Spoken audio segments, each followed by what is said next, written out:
Japan weather update. Today is August 23, 2025, and as you can see, andito na ako sa airport dito sa Tokyo International Airport or dito sa Haneda.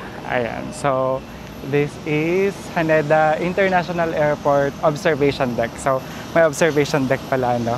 Ayun, ano bang weather update natin? Ganun pa rin, as I have said yesterday, mainit pa rin for the full month of August. And then until September yan, so lalamig lang siya, mag-start siyang lalamig ng October. Pero sa October ay baggy weather. Yung pagbaba talaga, like start ng autumn is, ayun, parang baka late October na siguro.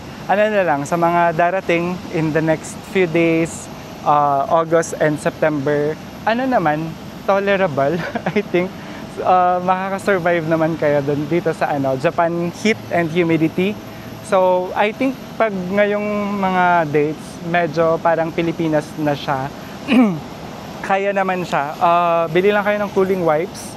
Tapos, ayun, kung tanghaling tapat, mga 12 o'clock, ganyan. 11 o'clock to 2 o'clock, ganyan.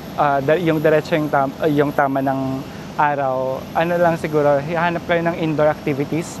Yun yung gawin nyo during those times. Pero, early in the morning and then late in the afternoon, mahangin na. Tapos, cool na din. I mean, okay na siya. So, pwedeng gumala. Ang ginagawa ko is, pag mga ganong oras, saka ako lumalabas mga 4 o'clock. Starting 4 o'clock, ganyan, mag-explore na sa mga areas na yon. So, yun, kung may mga indoor activities kayong pwede gawin ng tanghaling tapat, 12 o'clock to 2 o'clock, yun yung gawin nyo na lang para at least hindi masyadong mainit. So, yun lang. Until next time, Japan.